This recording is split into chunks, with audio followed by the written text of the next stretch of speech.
You're the one people call when everything falls apart. When someone is crying at 2 in the morning, they call you. When a friend is confused about their relationship, they come to you. When your family needs someone to stay calm in the middle of chaos, you're the steady one. You know exactly what to say. You know how to comfort. You know how to give perspective. You know how to be strong.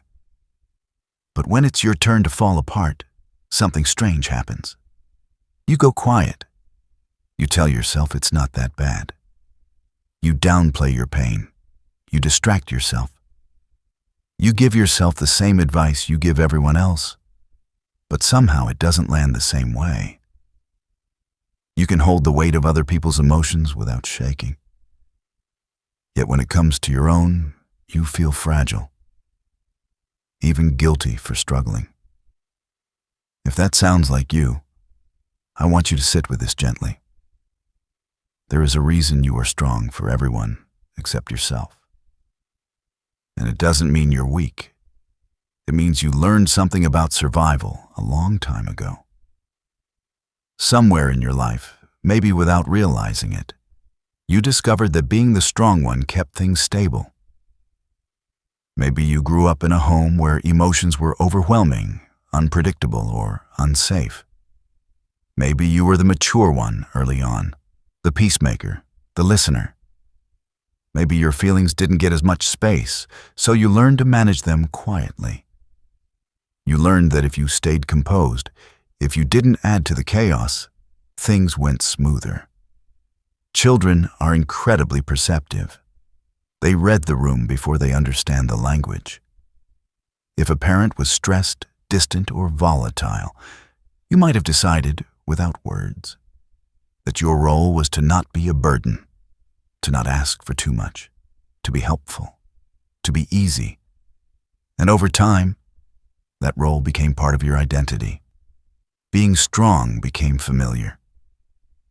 The problem is that roles we learn in survival mode often follow us into adulthood, even when we no longer need them. You grow up, but the belief remains.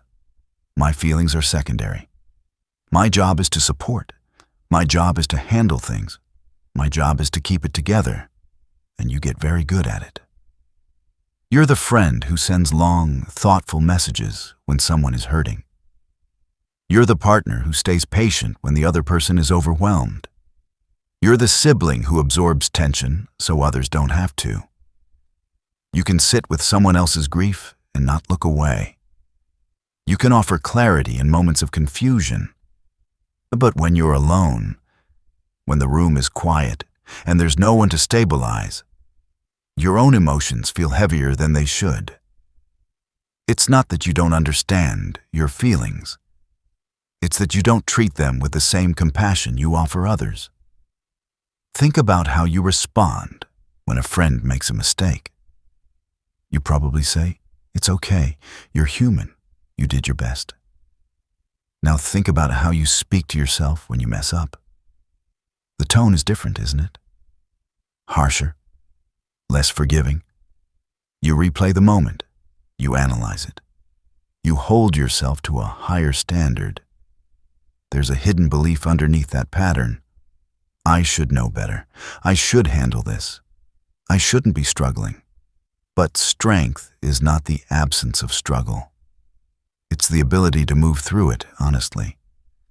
And honesty with yourself is often the hardest part. Sometimes, being strong for others gives you a sense of control. When someone else is falling apart, you can focus on their needs. You can problem solve. You can step outside your own emotions and feel useful. There's clarity in that role. There's purpose. But when you're the one in pain, there's no script. There's no distance. You can't step outside yourself as easily. And if you've spent years prioritizing everyone else's emotional safety, your own inner world might feel unfamiliar territory. There's also something else that doesn't get talked about enough. When you're the strong one, people expect you to be okay. They don't always check in deeply because you rarely show visible cracks. They assume you'll handle it. And sometimes you reinforce that assumption because it feels uncomfortable to let them see you vulnerable. Vulnerability can feel like losing control. You might fear that if you start talking about your pain, it will overwhelm others, or worse, it will change the way they see you. The strong one doesn't break. The strong one doesn't need reassurance. The strong one doesn't cry over small things. So you protect that image, even when it costs you. But strength without softness becomes isolation. Imagine carrying everyone's emotional luggage while pretending your own suitcase is weightless. Eventually, your arms get tired. You might not even notice the exhaustion at first because helping others feels natural. But there are small signs.